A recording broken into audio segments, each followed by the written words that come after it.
Tuhan. Jemaat Tuhan sekalian, kita akan mendengarkan firman Tuhan sebagai amanat hidup baru untuk kita pada hari ini yang akan dibacakan oleh Saudari Lina Jega. Baik Bapak Ibu, saudara-saudari terkasih, kita akan membaca amanat hidup baru yang terambil dari Lukas 1 ayat 46 sampai 55. Judul perikop nyanyian pujian Maria. Lalu kata Maria, jiwaku memuliakan Tuhan dan hatiku bergembira karena Allah juru selamatku. Sebab ia telah memperhatikan kerendahan hambanya. Sesungguhnya, mulai dari sekarang, segala keturunan akan menyebut aku berbahagia. Karena yang Maha Kuasa telah melakukan perbuatan-perbuatan besar kepadaku, dan namanya adalah kudus. Dan rahmatnya turun-temurun atas orang yang takut akan dia. Ia memperlihatkan kuasanya dengan perbuatan tangannya, dan mencerai-beraikan orang-orang yang congkak hatinya. Ia menurunkan orang-orang yang berkuasa dari tahtanya dan meninggikan orang-orang yang rendah. Ia menimpahkan segala yang baik kepada orang yang lapar dan menyuruh orang yang kaya pergi dengan tangan hampa. Ia menolong Israel, hambanya, karena ia mengingat rahmatnya. Seperti yang dijanjikannya kepada nenek moyang kita, kepada Abraham, dan keturunannya untuk selama-lamanya. Demikian amanat hidup baru. Demikian pembacaan firman Tuhan pada hari ini. Kita akan mengaku pengakuan iman rasuli dalam persekutuan orang Kristen segala abad. Kita mulai. Aku percaya kepada Allah, Bapa yang Maha Kuasa, Khalik langit dan bumi, dan kepada Yesus Kristus, Anaknya yang tunggal, Tuhan kita, yang dikandung daripada Roh Kudus, lahir dari anak darah Maria, yang menderita di bawah pemerintahan Pontius Pilatus, disalibkan, mati dan dikuburkan, turun dalam kerajaan maut, pada hari yang ketiga, bangkit pula dari antara orang mati, naik ke surga, duduk sebelah kanan Allah, Bapa yang Maha Kuasa, dan akan datang dari sana untuk menghakimi orang hidup dan mati. Aku percaya kepada Roh Kudus, gereja yang kudus dan am, persekutuan orang kudus, pengampunan dosa, kebangkitan daging, dan hidup yang kekal. Amin. Mari kita siapkan hati kita. Kita akan mendengarkan kebenaran firman Tuhan yang akan disampaikan oleh hamba-Nya pada hari ini. Kita mengangkat pujian kita, Firman Jadi Manusia.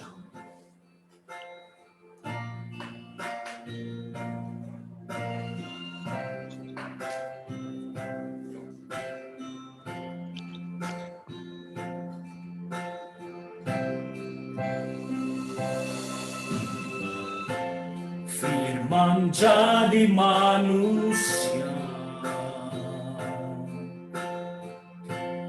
diam di antara kita. Ada hidup terang bagi manusia, Engkau datang bagi kepunyaan-Mu. Sekali lagi kita angkat pujian ini, Firman jadi manusia.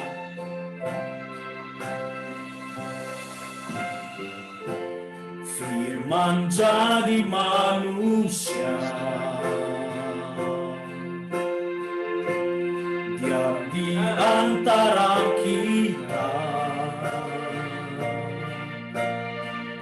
Ada hidup terang bagi manusia, Engkau datang bagi kepunyaan-Mu.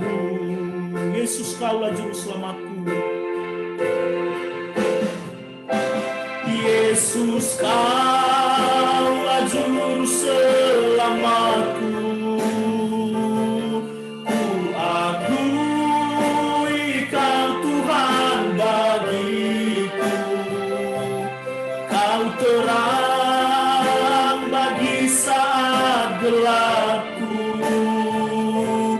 Kau pintu bagi setiap jalan. Yesus, Kaulah. Yesus, Kaulah juru selamat. Amin. Terima kasih Tuhan. Ku akui Tuhan bagiku. Kau terang bagi saat gelap, Kau pintu bagi setiap jalan. Saya mengajak kita semua untuk mengangkat pujian ini dengan sungguh-sungguh. Firman jadi manusia. Firman jadi manusia, Dia di antara kita. Ada hidup terang bagi manusia, Engkau datang bagi kepunyaan-Mu. Sekali lagi firman jadi manusia.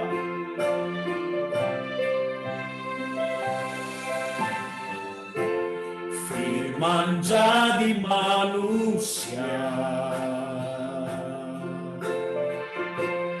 diam di antara kita. Amin. Ada hidup terang bagi manusia, Engkau datang bagi kepunyaan-Mu. Yesus, Kaulah juru selamatku. Ku akui Kau Tuhan bagiku. Yes, amin. Kau terang bagi saat gelapku. Kau pintu bagi setiap jalan. Yesus, Kaulah juru selamatku. Ku akui Kau Tuhan bagiku. Kau terang bagi saat gelapku. Kau pintu bagi setiap jalan. Kau pintu bagi setiap jalan. Kau pintu bagi setiap jalan. Kau pintu bagi setiap jalan.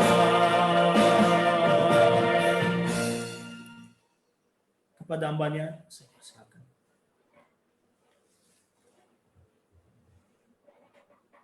Mute dulu, Om.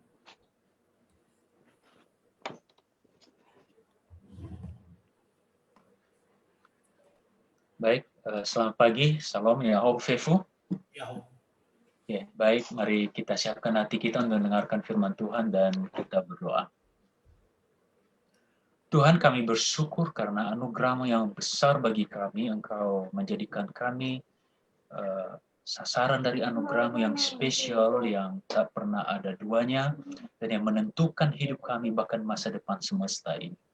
Kami bersyukur kami berada di dalam seluruh rangkaian cerita dan kisah anugerah-Mu yang sejati, yang menyelamatkan kami, yang memberikan pengharapan sejati bagi kami menjalani kehidupan ini. Kami sungguh sadar Tuhan bahwa meski kami memiliki Allah yang seperti Engkau, memiliki semua janji yang telah Engkau beritakan dan nyatakan bagi kami. Bahkan meski dalam sepanjang waktu hidup kami terus menemukan kehadiran Tuhan melalui persoalan hidup kami. Namun seringkali kami dengan mudah mengabaikan semuanya, itu menjadi orang-orang yang tidak berpengharapan, menjadi orang-orang yang putus asa menjalani kehidupan. Janji dan kehadiran-Mu seringkali tidak mengubahkan kami dan tidak memberikan kami kekuatan untuk melakoni hidup kami sehari-hari. Tuhan, kami mohon ampuni kami, dan kami mohon belas kasih-Mu untuk kami, untuk hari-hari ke depan ini dengan memperbarui kami kembali, meneguhkan iman kembali, dan agar kami dapat mengerti bagaimana harus menjalani hidup ini secara baru dengan pimpinan dan pemeliharaan Tuhan berdasarkan anugerah-Mu saja. Sertai kami dalam mendengarkan firman-Mu pada hari ini, sehingga ibadah ini tidak menjadi ibadah yang sia-sia, persekutuan ini tidak berlalu begitu saja, melainkan persekutuan yang memuliakan Tuhan, dan lebih dari itu, meneguhkan komitmen kami, menguatkan di hidup kami, dan menopang kami dalam setiap momen dan situasi hidup kami. Dalam nama Tuhan Yesus kami berdoa dan mengucap syukur. Amin. Baik, kita akan mendengarkan firman Tuhan sebagaimana nats yang diberikan oleh Sinode. Kita akan baca dari Yohanes pasal 1 ayat 1 sampai yang ke-18. Saya akan membacakannya kepada kita dan silakan Bapak Ibu mengikutinya dari Alkitab masing-masing. Pada mulanya adalah firman, firman itu bersama-sama dengan Allah, dan firman itu adalah Allah. Ia pada mulanya bersama-sama dengan Allah, segala sesuatu dijadikan oleh Dia, dan tanpa Dia tidak ada suatu pun yang telah jadi dari segala yang telah dijadikan. Dalam Dia ada hidup, dan hidup itu adalah terang manusia. Terang itu bercahaya di dalam kegelapan, dan kegelapan itu tidak menguasainya. Datanglah seorang yang diutus Allah, namanya Yohanes. Ia datang sebagai saksi untuk memberi kesaksian tentang terang itu, supaya oleh dia semua orang menjadi percaya. Ia bukan terang itu, tetapi ia harus memberi kesaksian tentang terang itu. Terang yang sesungguhnya yang menerangi setiap orang sedang datang ke dalam dunia. Ia telah ada di dalam dunia, dan dunia dijadikan olehnya, tetapi dunia tidak mengenalnya. Ia datang kepada milik kepunyaannya, tetapi orang-orang kepunyaannya itu tidak menerimanya. Tetapi semua orang yang menerimanya diberinya kuasa supaya menjadi anak-anak Allah, yaitu mereka yang percaya dalam namanya, orang-orang yang diperanakan bukan dari darah atau dari daging, bukan pula secara jasmani oleh keinginan seorang laki-laki, melainkan dari Allah. Firman itu telah menjadi manusia dan diam di antara kita. Dan kita telah melihat kemuliaannya, yaitu kemuliaan yang diberikan kepadanya sebagai anak tunggal Bapa, penuh kasih karunia dan kebenaran. Yohanes memberi kesaksian tentang dia dan berseru, katanya, inilah dia yang kumaksudkan ketika aku berkata, kemudian daripadaku akan datang dia yang telah mendahului aku, sebab dia telah ada sebelum aku. Karena dari kepenuhannya kita semua telah menerima kasih karunia demi kasih karunia. Sebab hukum Taurat diberikan oleh Musa, tetapi kasih karunia dan kebenaran datang oleh Yesus Kristus. Tidak seorang pun yang pernah melihat Allah, tetapi anak tunggal Allah yang ada di pangkuan Bapa, dialah yang menyatakannya. Bapak Ibu jemaat yang dikasihi Tuhan, demikian firman Tuhan yang kita baca. Dan hari ini saya akan membawakan renungan sesuai dengan tema yang diberikan oleh Sinode, firman yang telah menjadi manusia. Firman yang telah menjadi manusia. Bapak Ibu dan jemaat yang dikasihi oleh Tuhan, nats dan tema yang kita baca pada hari ini adalah bagian yang sangat fundamental tentang doktrin Allah dan kristologi. Ya, tentang doktrin siapa Allah kita itu, dan siapa sejatinya Yesus Kristus itu. Bagian ini adalah salah satu ayat yang sangat penting tentang Allah Tritunggal dan Yesus sendiri sebagai pribadi kedua di dalam Tritunggal tersebut. Tetapi yang tidak kalah penting adalah bagian ini tak cuma menjelaskan tentang siapa Allah, siapa sejatinya Yesus, tetapi juga tentang siapa kita. Apa dan bagaimana keberadaan Allah itu berkaitan dan menentukan hidup kita. Baik umat manusia secara keseluruhan, maupun secara khusus kita sebagai orang-orang yang percaya kepada Kristus. Karena itu, Bapak Ibu dan jemaat yang kasih Tuhan, nats ini karena nats ini yang kita renungkan ini berkaitan juga dengan perayaan Natal, dan memang bagian ini juga berbicara tentang Natal, yaitu tentang Yesus menjadi manusia, maka nats ini sekaligus membawa kita pada perenungan atas pertanyaan. Pertama, apa alasan yang paling fundamental bagi perayaan Natal kita? Apa alasan yang paling fundamental bagi perayaan Natal? Dan itu sangat berkaitan dengan pertanyaan fundamental lainnya, yaitu siapakah Allah? Siapakah Yesus Kristus bagimu? Siapakah Allah dan siapakah Yesus Kristus yang kau percayai? Siapakah Yesus Kristus di dalam hidup? Ya, jadi untuk kita memahami seperti apa perayaan Natal ini, maka ini akan membawa kita pada pertanyaan itu tadi. Seperti apa pemahaman fundamental kita tentang Allah kita, tentang siapa Yesus yang kita sembah, yang kita percaya, yang kemudian kita rayakan kelahirannya pada momen Natal ini. Jadi pemahaman yang benar atas pertanyaan-pertanyaan itu tadi akan menentukan seberapa baik kita mempersiapkan diri. Ya, akan menentukan seberapa baik kita mempersiapkan diri. Ini adalah masa Advent, masa persiapan, masa penantian.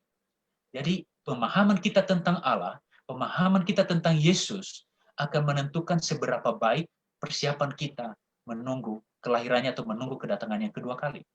Juga seberapa penting, akan menunjukkan seberapa penting perayaan Natal ini bagi hidup kita. Seberapa jujur dan tulus dan murni tujuan perayaan Natal kita. Apakah untuk kemuliaan Tuhan atau sekedar mengulang pesta budaya Kristiani belaka, di mana setiap orang, siapapun bisa ikut bergembira, tidak peduli apakah anggota gereja atau bukan anggota gereja, atau sekedar pengunjung pesta seperti biasanya. Ya, seperti orang yang melintas di jalan, kemudian lihat keramaian, wah kelihatannya ada yang happy di sana, ada yang bikin bahagia, gembira di sana, terus orang ikut menonton dan kemudian ikut happy juga. Nah, apakah kita akan menjadi peserta perayaan Natal dalam cara seperti itu, atau bagaimana? Bapak Ibu dan Saudara yang kekasih, sebelum lebih jauh, saya akan mengajak kita untuk menelisik ya komposisi secara cepat ya komposisi dari nats yang kita baca barusan ini. Pertama, ayat 1 sampai ayat 18 ini sebenarnya ada dua kelompok yang dua kelompok ganda ya, satu kelompok dua, kemudian diulang kedua kalinya lagi dalam cara yang sama tapi dengan penekanan yang lebih luas, yang lebih dalam. Bagian pertama itu tentang siapa Allah, siapakah firman itu. Itu bisa kita lihat dalam ayat 1 sampai ayat yang kelima. Siapa Allah, siapa firman itu. Nanti akan ada penjelasannya, saya akan jelaskan pada poin lebih lanjut. Yang kedua, kemudian ditutup oleh penjelasan tentang Yohanes Pembaptis, kesaksian Yohanes Pembaptis yang memperkenalkan sang terang, yaitu Yesus itu. Dan sekaligus Yohanes Pembaptis menegaskan siapa dia dan siapa Yesus. Bahwa dia bukan Yesus, dan Yesus bukan dia. Dia hanya perintis jalan untuk memberitakan tentang kedatangan Yesus. Bagian yang ketiga yang merupakan pengulangan dari bagian yang pertama, yaitu siapa Allah. Jadi ini siapa Allah yang bagian yang kedua. Yaitu Allah, kalau yang bagian pertama itu Allah dan keberadaan yang kekal. Allah dalam keberadaan yang kekal. Sedangkan yang pengulangan ini adalah siapa Allah, yang bagian kedua ini adalah Allah yang tidak hanya kekal, tapi sekarang datang dan mau berinkarnasi. Itu kita bisa baca dalam ayat 9 sampai ayat yang ke-13. Lalu yang kemudian nanti, bagian keempat, pengulangan, poin yang kedua dari bagian pertama, yaitu Yohanes Pembaptis kembali, kesaksian Yohanes Pembaptis kembali. Jadi ini merupakan kesaksian Yohanes Pembaptis bagian yang kedua, jadi diulang. Sekali lagi dia mempertegas siapa dia dan siapa Yesus. Dan kemudian siapanya kita dengan Yesus setelah kita mengenal siapa Yesus itu. Jadi dari pola penjelasan nas tersebut tadi, ada dua poin, ya, ada dua poin penting yang sekaligus menjadi poin dari perenungan kita pada hari. Jadi perenungan kita pada hari ini ada dua poin, berdasarkan dua poin pembagian dan dua poin inti dari ayat 1 sampai ayat 18 yang kita baca tadi. Dua poin itu adalah, pertama, siapa Allah atau siapakah Yesus Kristus yang sejati itu. Dan poin yang kedua, yakni beranjak dari pemahaman terhadap poin yang pertama tadi, yaitu siapa Allah dan siapa Yesus, kita akan menemukan fakta siapa kita sebenarnya. Dan apa yang dikerjakan oleh Allah di dalam kita,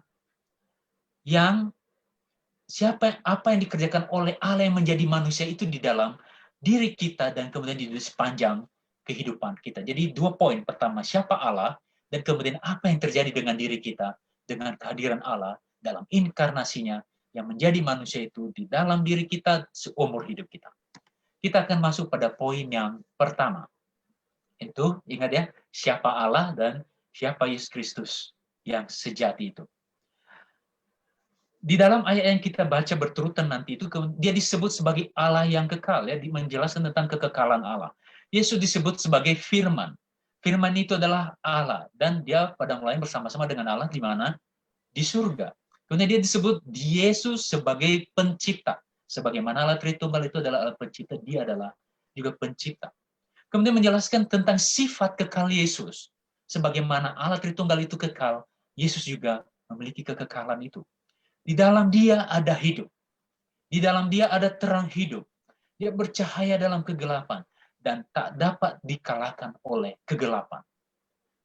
Dia kekal dan tidak ada satupun pembanding dan tidak satupun yang bisa menurunkan derajatnya, tidak ada satupun yang bisa mengalahkan dia atau menggagalkan semua apapun yang menjadi rencana dan yang terkait dengan keberadaannya.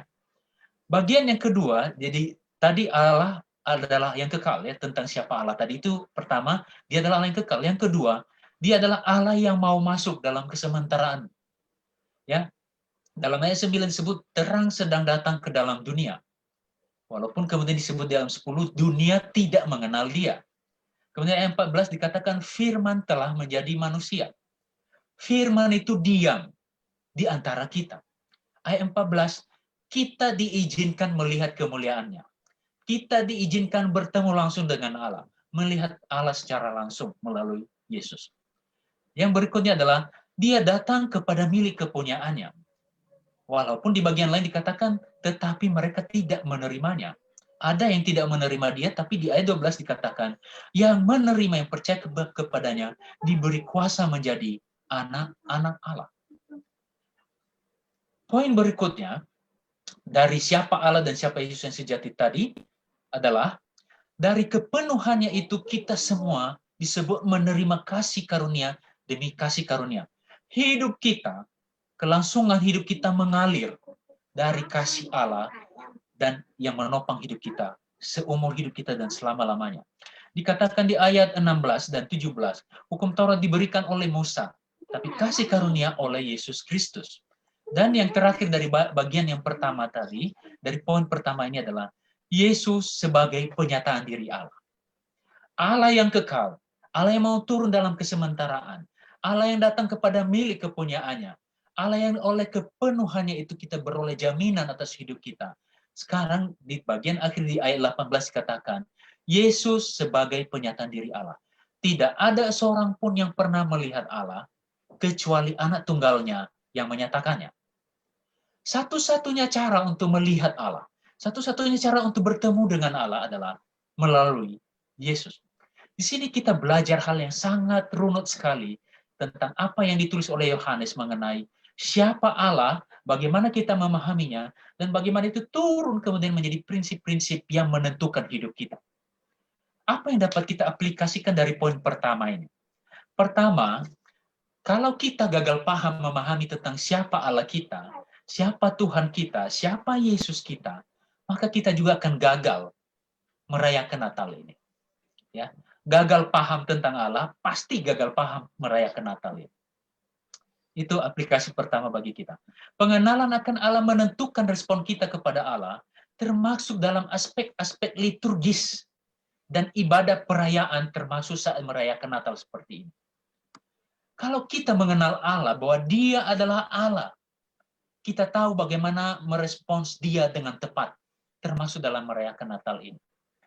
Kegagalan dalam menjawab pertanyaan penting dan paling dasar tentang siapa Allah dan siapa Yesus Kristus di dalam keberadaannya yang kekal itu, dan dalam kehidupan kita sehari-hari, akan menjadikan seluruh perayaan Natal kita, bahkan seluruh masa hidup kita menjadi sia-sia.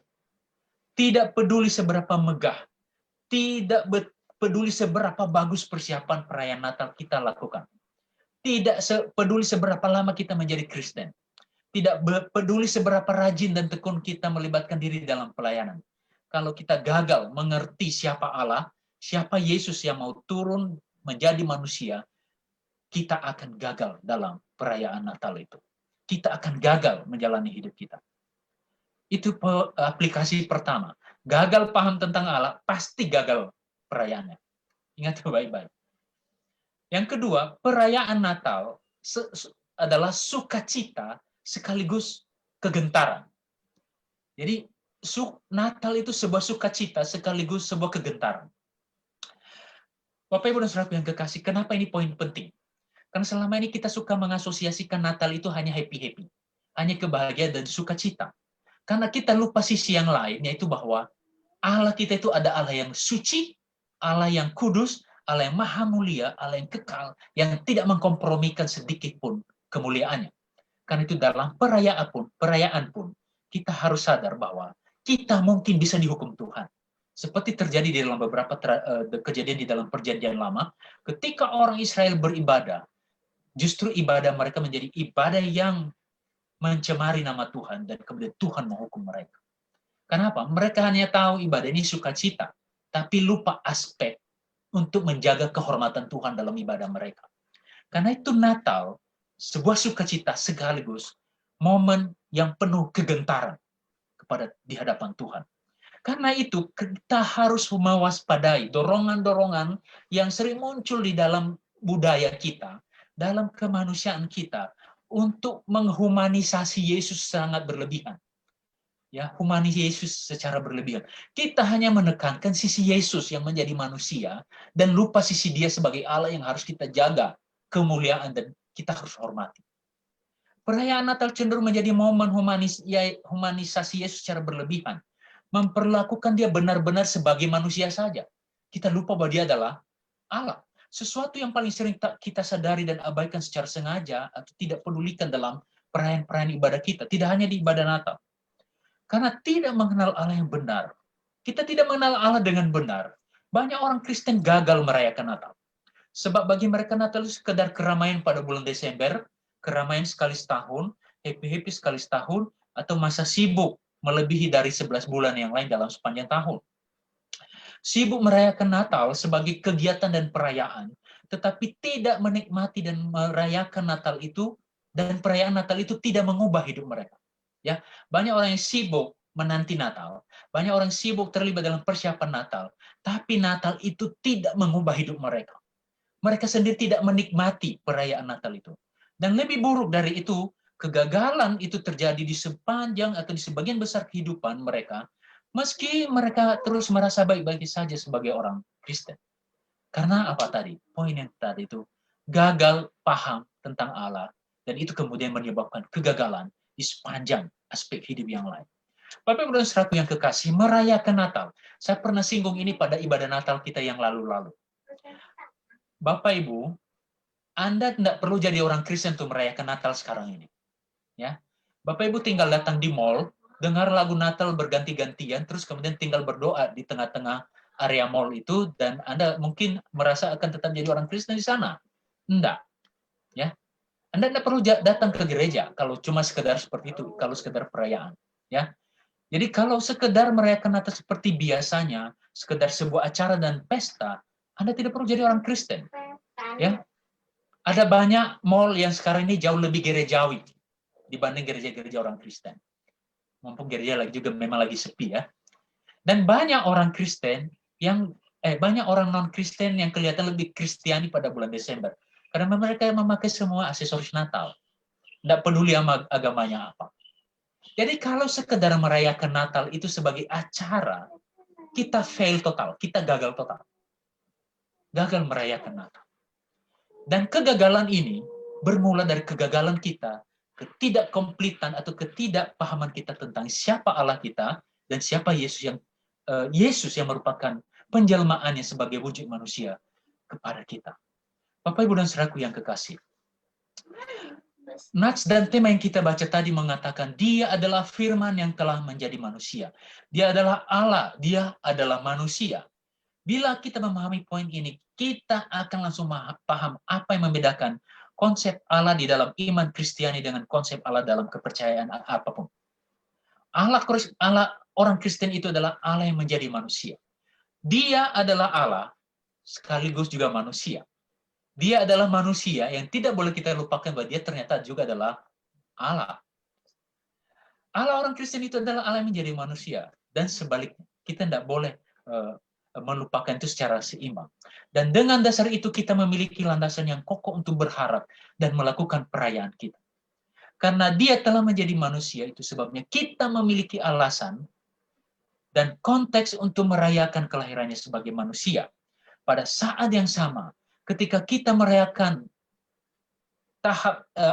kenyataan dia menjadi manusia, sekaligus pada yang sama kita sedang berurusan dengan dia adalah Allah yang kekal. Sehingga dalam perayaan Natal kita tidak bisa memperlakukan sebagai acara manusia belaka. Kita tidak boleh memperlakukan Natal sebagai pesta manusia. Respon-respon kita dalam perayaan Natal tidak boleh seperti respon-respon manusiawi seperti biasa. Tukar kado, sukacita, minum-minum, makan-makan, dan bahkan di beberapa tempat menjadi kesempatan untuk mabuk-mabukan. Dia datang ke dalam dunia karena urusan maut dan hidup kita. Urusan maut dan keselamatan kita yang akan dikerjakannya kemudian nanti di dalam penyalibannya di kayu salib.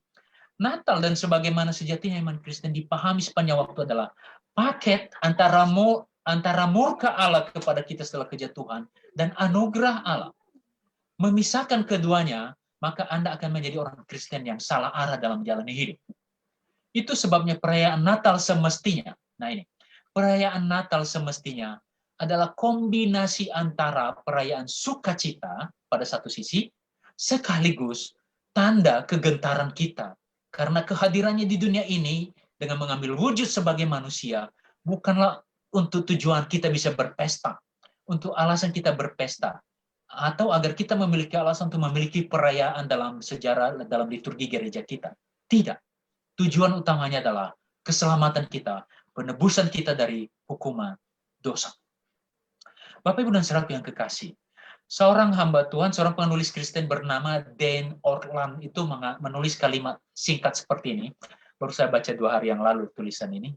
Dia mengatakan, Jesus is not trigger happy. Dalam bahasa Indonesia itu, Yesus itu bukan pemicu kebahagiaan kita. Yesus itu bukan peletup rasa bahagia kita. Jadi bayangkan Bapak, Ibu, dan saudara yang kekasih, ya, ada sekarang ini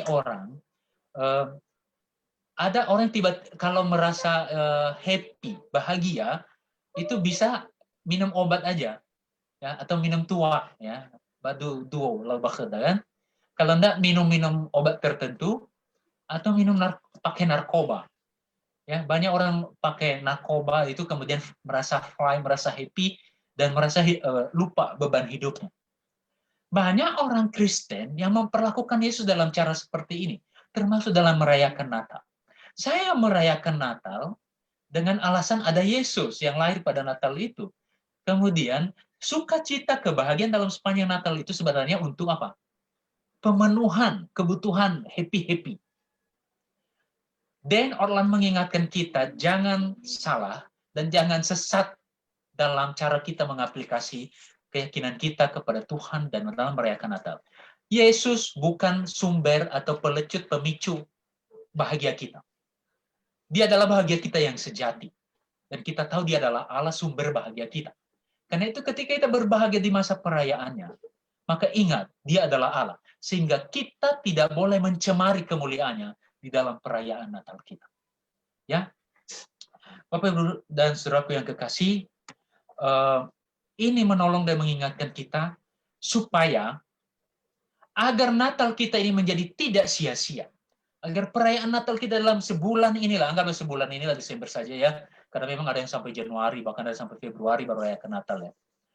Tapi agar semua ini berjalan, benar-benar membawa kebahagiaan dan sukacita bagi kita, agar perayaan Natal kita itu tidak menjadi sia-sia, maka poin penting yang terakhir dari aplikasi ini adalah, mari kita mulai merayakan Natal kita dengan konsep dan pemahaman, mulai dari titik nol tadi itu.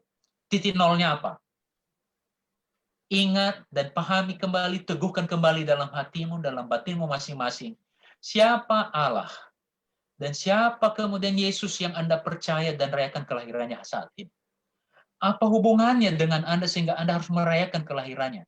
Dan menggantungkan hidup kita seumur hidup pada pribadi yang secara fisik tidak pernah kita lihat itu.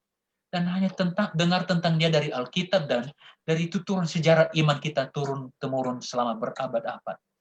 Kalau kita memahami ini baik-baik, kita mulai dari ayat 1 tadi itu. Firman itu adalah Allah. Dia bersama-sama dengan Allah. Dan firman itu telah menjadi manusia. Dia menjadi seperti kita dan diam di dalam kita. Kalau kita mulai pemahaman kita dari titik nol ini, yaitu titik pada Allah sendiri, maka perayaan Natal kita akan menemukan artinya, akan menemukan maknanya, maka akan menjadi perayaan yang membahagiakan kepada kita. Jadi tidak akan menjadi ibadah yang sia-sia. Kita pun akan bisa menjaga diri kita di dalam selama perayaan ini, supaya perayaan ini tidak menjadi perayaan mencemarkan nama Tuhan, dan kemudian mengundang murka Tuhan kepada kita.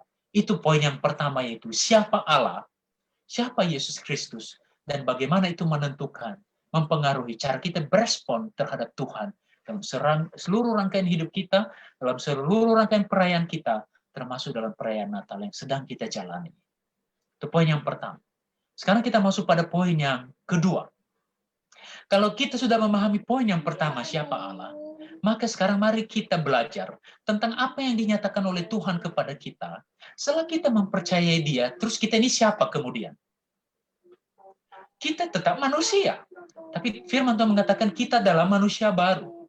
Jadi di dalam bagian yang kedua ini kita belajar siapa Allah di dalam hidup kita, di mana saat bersamaan, siapa kita di dalam Allah yang telah datang sebagai manusia itu dan mengerjakan keselamatan dan pembaruan dalam hidup kita. Firman Tuhan mengajarkan kepada kita dari nats yang kita baca itu tadi, terkait siapa Allah di dalam hidup kita dan atau siapa kita di dalam Allah yang telah datang menjadi manusia itu. Bagian yang pertamanya adalah tentu, firman Tuhan yang kita baca ini mengatakan, mereka yang percaya kepadanya, diangkatnya menjadi anak-anaknya, diberinya kuasa menjadi anak-anaknya. Berarti poin yang pertama, kita mempercayai Tuhan, dan itu kemudian mengubahkan hidup kita, tidak terlepas dari sebuah start awal. Kalau tadi mulai dari titik nol percaya kepada Tuhan, maka titik awal berikutnya adalah kita, ya titik awal paralelnya ya, sama-sama titik awal, tapi terjadi secara paralel, yaitu percaya Allah dan menerima Dia sebagai Tuhan dan Juru Selamat hidup kita. Dalam ayat 4 dikatakan Dia adalah terang hidup kita. Dia adalah terang hidup kita. Dia ada di dalam hidup kita. Dan karena itu, karena kita percaya Dia ada dalam diri kita, dalam hidup kita, Dia ada, tinggal bersama-sama dengan kita. Kita memiliki alasan yang hakiki, kenapa kita memiliki alasan untuk terus menjalani hidup yang tidak mudah di dalam dunia yang rusak seperti ini.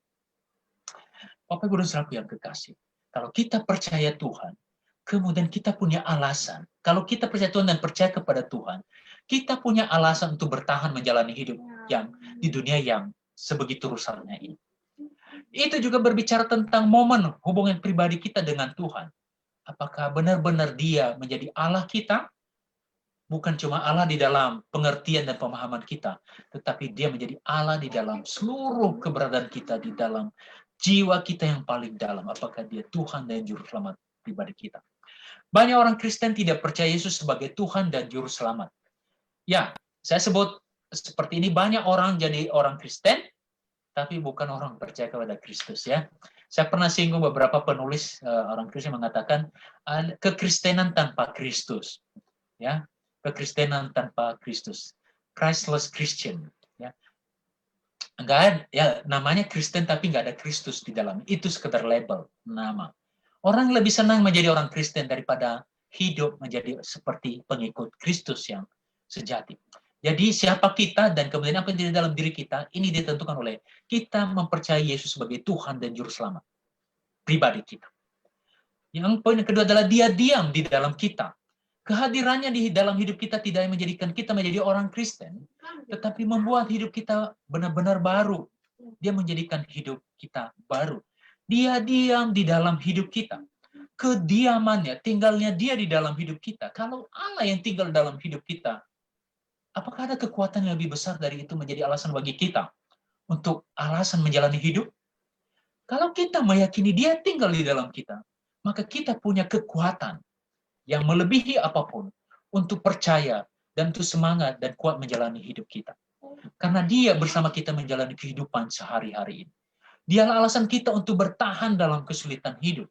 Karena Dia beserta kita. Bukan karena demi ini dan demi itu. Kita hidup. Secara praktis, yang tampak di permukaan adalah seperti ini. Sayalah yang berjuang untuk bertahan hidup demi kehidupan keluarga saya. Tetapi itu secara praktis yang tampak di luar. Tetapi di balik itu, jauh di dalam lubuk hati kita, di dalam batin kita, di dalam aspek rohani kita, dalam kejiwaan kita, ada kesadaran dan pemahaman bahwa dorongan dan kemampuan bertahan hidup itu terjadi karena Allah yang mengerjakannya di dalam diri kita dengan Dia hadir bersama di dalam hidup kita, menjalani hari demi hari setiap aspek kehidupan kita. Itulah sebabnya semangat kita menjalani kehidupan ini tidak sama dengan motivasi-motivasi yang banyak kita dengar di luar sana. Kita hidup digerakkan dan didorong oleh mesin hidup kita. Mesin hidup kita itu apa? Allah sendiri. Tuhan sendiri yang tinggal dan hidup di dalam diri kita. Tuhan sendiri yang berdiam di dalam hidup kita. Demikian juga ketika kita merayakan Natal. Motivasinya karena dan demi kemuliaan Tuhan. Bukan untuk menyiapkan pesta bagi diri kita sendiri. Itu sebabnya orang-orang Kristen dengan pengenalan Allah yang baik dan benar mestinya memiliki kekuatan dan alasan-alasan yang sangat besar untuk terus bertahan dalam semua situasi kehidupan, termasuk dalam masa pandemi COVID ini. Kita tahu semua masa ini udah 9 bulan, 10 bulan. Bukan masa yang mudah bagi semua kita, bukan cuma kita, bahkan seluruh dunia. Tapi apa yang membedakan kita merespon situasi ini? Tuhan mengatakan kepada kita, Allah adalah Allah pencipta. Dia telah menjadi manusia turun ke dalam dunia dan menjadi sama dengan kita dan tinggal di dalam kita.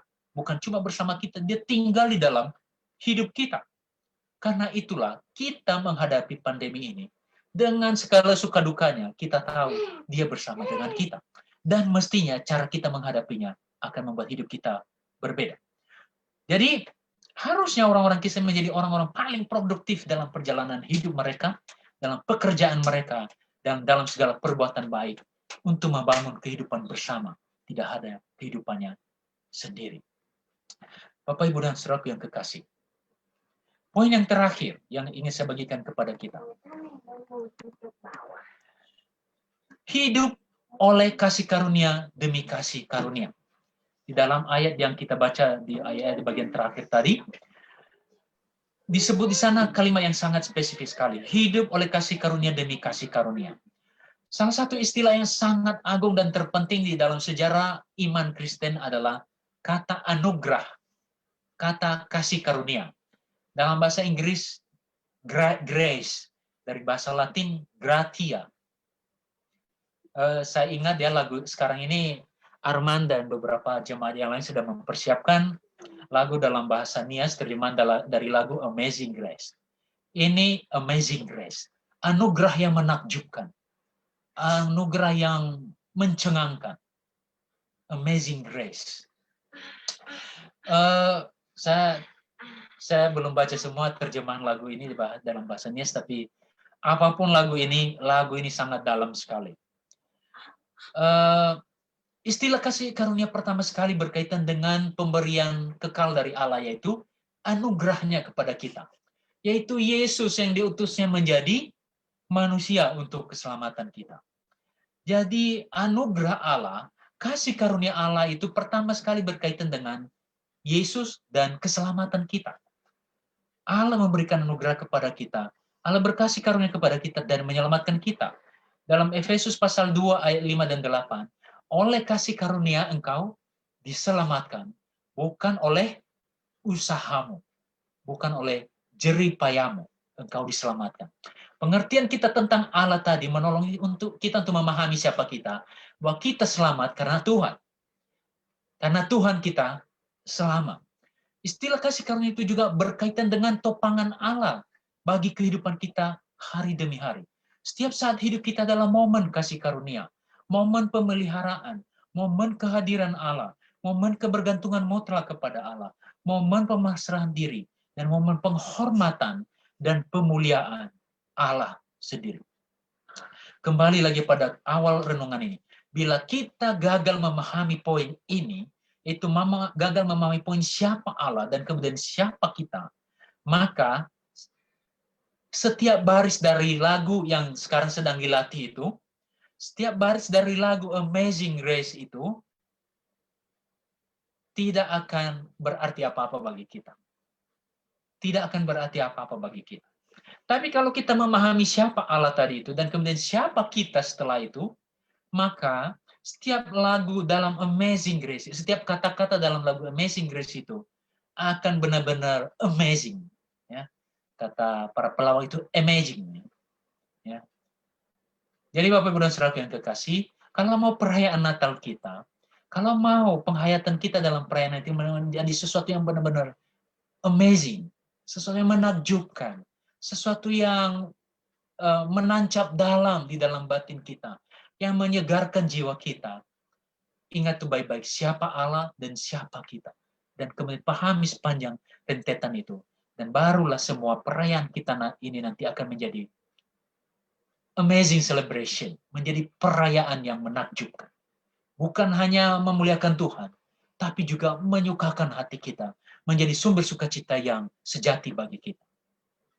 Karena itu bagi kita sekalian, sebagai bagian dari akhir renungan ini, saya menyimpulkan di dalam beberapa poin ini kepada kita. Pertama, perayaan Natal adalah untuk Allah.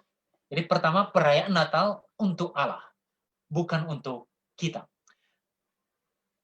Berkaitan dengan kesimpulan poin pertama ini, bahwa perayaan Natal adalah untuk Allah dan bukan untuk kita, ini akan tergantung pada jawaban atas pertanyaan ini. Apakah momentum perayaan Natal ini adalah momen yang membuktikan bahwa kita seorang Kristen yang mengenal dengan benar siapa Tuhan kita? Ya. Apakah perayaan Natal ini adalah momen yang membuktikan bahwa kita seorang Kristen yang telah diselamatkan dan telah menerima Yesus Kristus sebagai Tuhan dan Juru Selamat kita? Atau kita sekedar peserta pesta atau pengunjung sebuah selebrasi, sebuah perayaan? Ya, kalau kita memahami bahwa perayaan Natal adalah untuk Allah dan bukan untuk kita, itu akan dibuktikan oleh jawaban atas pertanyaan, apakah kita mengenal dengan baik siapa Tuhan kita? Terus apakah kita pribadi percaya kepada Yesus sebagai Tuhan dan Juru Selamat kita?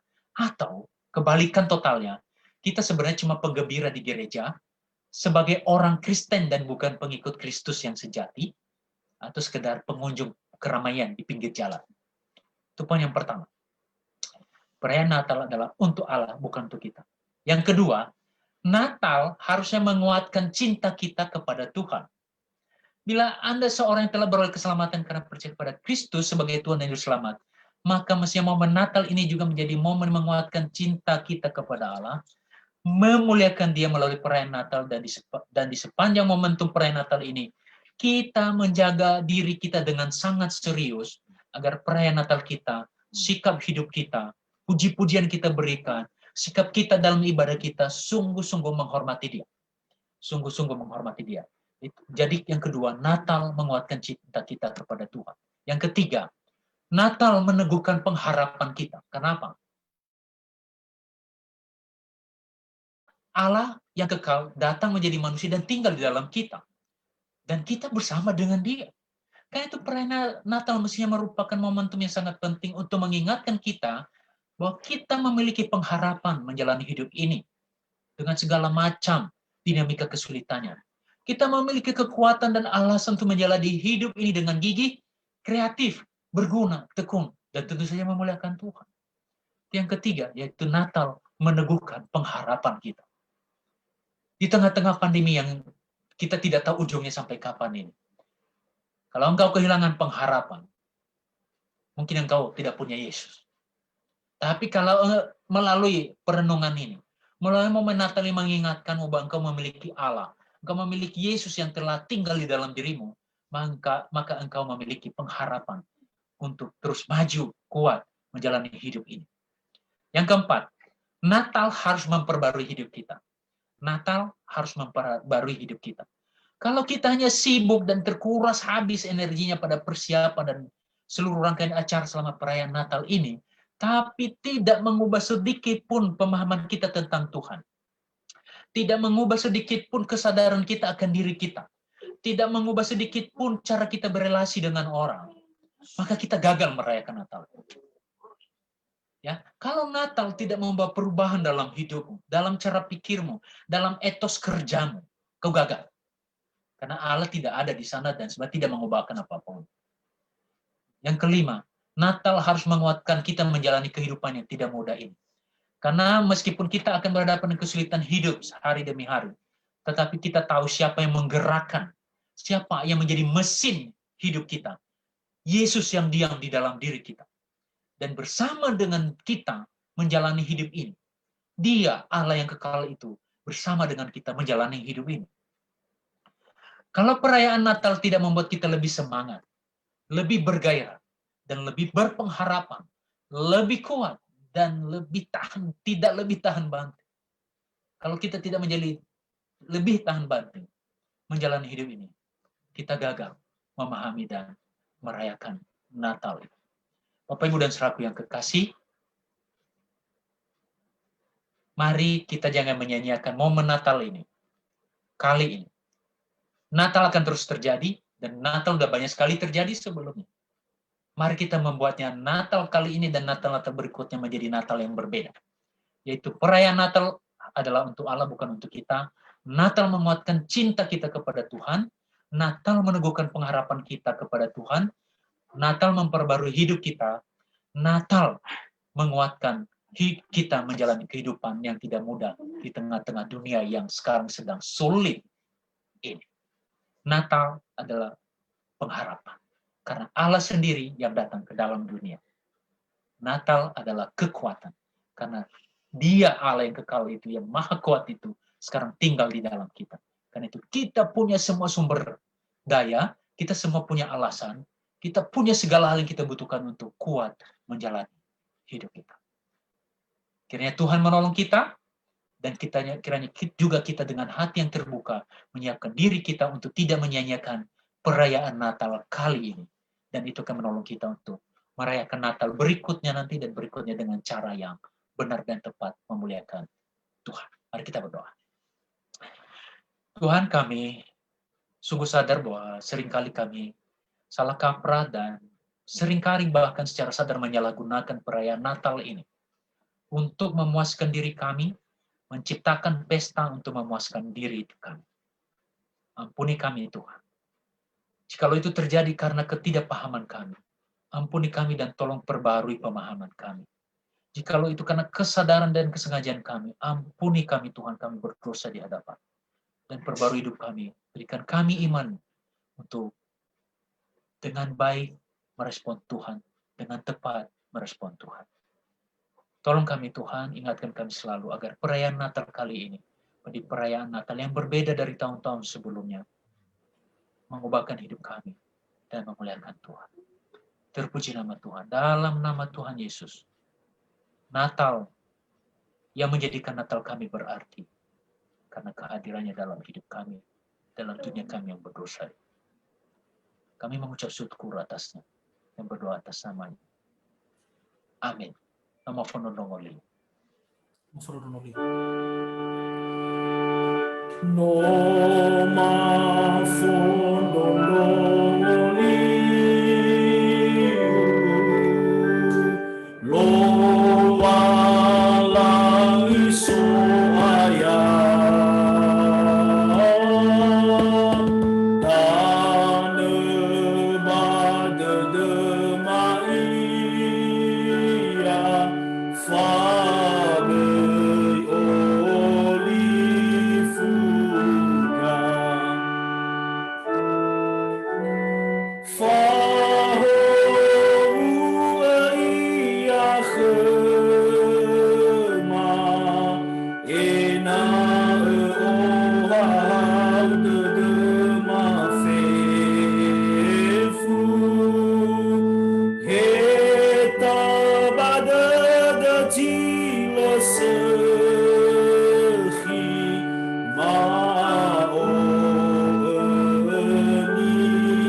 Puji Tuhan, kita sudah mendengarkan kebenaran firman Tuhan.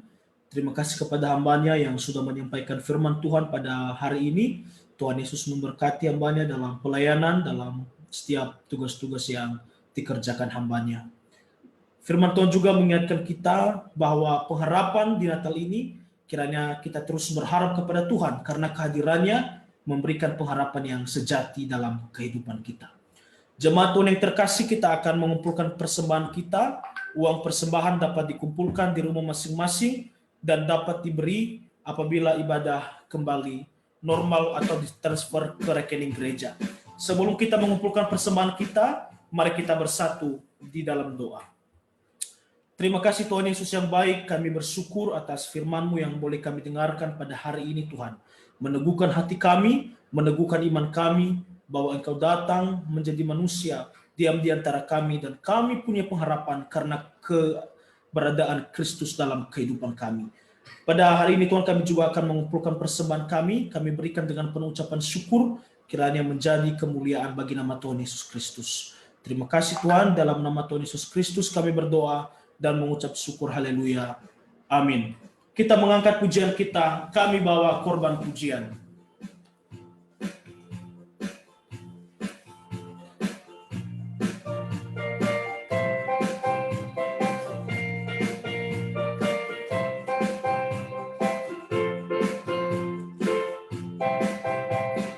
Kami bawa korban pujian ke dalam rumah Tuhan, juga korban kegirangan ke rumah-Mu, oh Tuhan. Korban ucapan syukur kami persembahkan bagi-Mu, dan korban kegirangan itu juga bagi-Mu. Kami bawa korban pujian. Kami bawa korban pujian ke rumah-Mu, oh Tuhan. Juga korban kegirangan ke rumah-Mu, oh Tuhan. Korban ucapan syukur kami persembahkan bagi-Mu, dan korban kegirangan itu juga bagi-Mu. Korban ucapan syukur kami persembahkan bagi-Mu, dan korban kegirangan itu juga bagi-Mu. Puji Tuhan, kita akan masuk dalam penghujung ibadah kita. Doa syafaat akan dipimpin oleh Saudari Esti Jagete, dan doa berkat nanti akan dipimpin oleh pendeta jemaat. Kita mengakhiri ibadah kita dengan mengangkat satu pujian, Ku Tahu Bapa Peliharaku.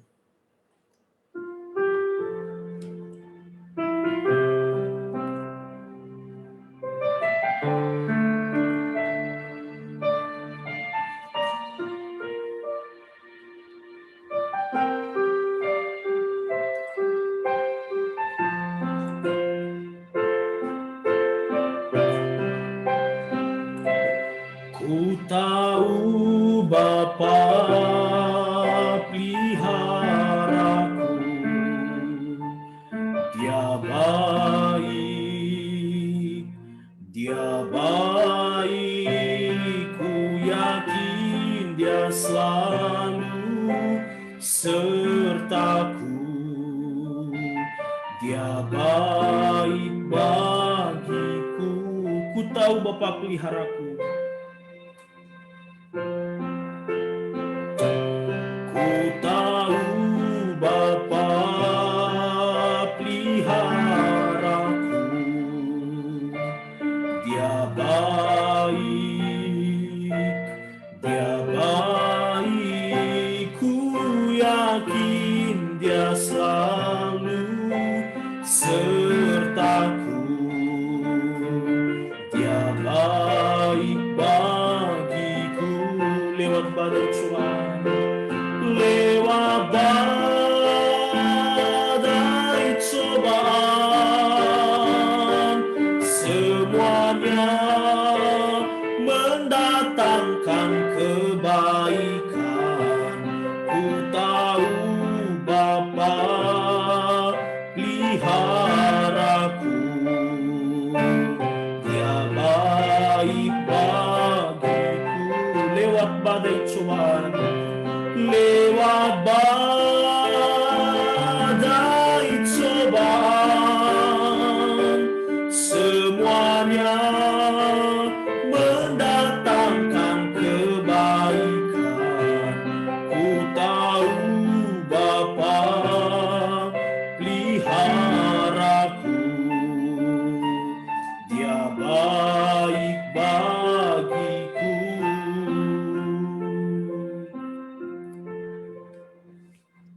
Mari kita bersatu dalam doa. Bapa di surga, kami tahu Engkau yang memelihara hidup kami. Engkau baik Tuhan, dalam setiap persoalan hidup kami, Engkau yang selalu menyertai, Engkau yang selalu menguatkan kami. Terima kasih Bapa, terima kasih.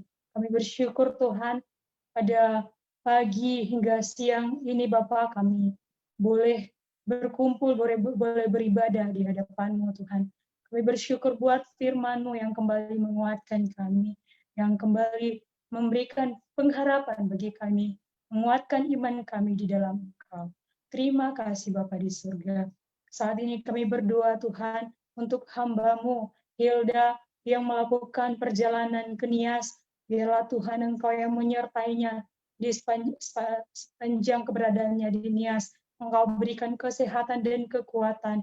Dan biarlah selama keberadaannya di Nias, dia semakin menjadi berkat, baik bagi keluarganya maupun bagi sekelilingnya.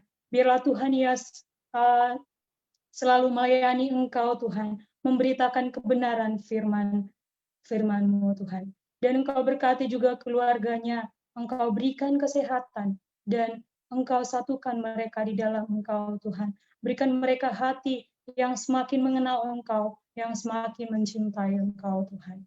Saat ini kami berdoa juga buat saudara dan saudari kami, Peter dan Ripka yang akan melangsungkan pernikahan kudus besok hari Tuhan. Biarlah Tuhan Engkau yang memberkati setiap persiapan dan demi persiapan yang mereka lakukan Tuhan. Dan biarlah acara pernikahannya besok boleh berjalan dengan baik. Engkau persiapkan kedua calon mempelai ini Tuhan untuk menjadi pribadi yang takut akan Engkau Tuhan. Biarlah mereka boleh membina rumah tangga yang baik. Mereka saling bergandeng tangan untuk menghadapi setiap persoalan demi persoalan yang akan mereka lewati nantinya. Dan biarlah mereka boleh bersatu dalam melayani Engkau. Terima kasih Tuhan Yesus. Ini doa kami naikkan di dalam nama-Mu yang kudus. Amin. Bapa di sorga, kami datang juga kepadamu pada saat ini, berdoa kepada Tuhan, bersyukur bersama atas pelaksanaan pilkada yang telah dilangsungkan beberapa waktu yang lalu. Kami berdoa dalam nama Yesus, biarlah Tuhan yang memberkati bangsa ini, Tuhan yang memimpin kami sekalian, dan siapapun nanti yang ditetapkan untuk memimpin tiap-tiap daerah di seluruh Indonesia ini, Tuhan yang memberkati, Tuhan yang menolong mereka untuk kepemimpinan selama beberapa periode, selama beberapa tahun ke depan. Ya Allah kami, ya Tuhan kami berdoa juga kepadamu untuk jemaat ini. Kiranya Engkau yang memberkati jemaat ini, Engkau yang memimpin, berikan pertumbuhan rohani. Biarlah setiap firman Allah yang telah ditaburkan tidak berlalu begitu saja, tapi sungguh itu berbuah dalam hidup kami. Dalam memasuki bulan Natal ini dan dalam mengikuti setiap ibadah perayaan Natal dimanapun kami punya kesempatan untuk itu. Kiranya firman Allah yang kami dengarkan tadi itu terus menggema di hati kami. Kami tidak terhanyut dalam euforia semata, sukacita yang bukan dari Tuhan. Tetapi biarlah dalam setiap perayaan Natal kami merenung-renungkan kasih Allah, dan kami juga mempersiapkan diri kami menyambut kedatangan Kristus kali yang kedua. Terima kasih ya Tuhan, terima kasih. Dan saat ini ya Tuhan, hamba berdoa juga untuk gereja ini, secara khusus dalam memasuki tahun depan 2021. Kiranya Engkau saja yang menuntun kami, Engkau yang memberkati kami. Pimpin gereja ini tahun depan ya Tuhan. Apa yang perlu kami kerjakan bagi Tuhan, kiranya Engkau menaruh itu dalam hati kami. Terima kasih, ini doa kami kepadamu, yang kami naikkan dalam nama Yesus yang mengajar kami berdoa. Demikian. Bapa kami yang di sorga, dikuduskanlah namamu, datanglah kerajaanmu, jadilah kehendakmu di bumi seperti di sorga. Berikanlah kami pada hari ini makanan kami yang secukupnya, dan ampunilah kami akan kesalahan kami, seperti kami juga mengampuni orang bersalah kepada kami. Dan janganlah membawa kami ke dalam pencobaan, tetapi lepaslah kami daripada yang jahat. Karena Engkau yang punya kerajaan dan kuasa dan kemuliaan sampai selama-lamanya. Amin. Jemaat Tuhan sekalian, ibadah kita telah selesai. Marilah kita kembali dalam kehidupan keseharian kita. Dan biarlah kita menjadi gereja Tuhan, menjadi berkat dimanapun kita berada. Bahkan berita akan nama Yesus itu bisa kita sebarkan di tengah-tengah dunia ini melalui kata dan perbuatan kita. Pulanglah dan terima berkat dari Allah. Tuhan memberkati engkau dan melindungi engkau. Tuhan menyinari engkau dengan wajah-Nya dan memberi engkau kasih karunia. Tuhan menghadapkan wajah-Nya kepadamu dan memberi engkau damai sejahtera. Amin. Bapa, terima kasih. Bapa, terima kasih. Bapa, terima kasih. Bapa di dalam surga, ku berterima kasih. Amin.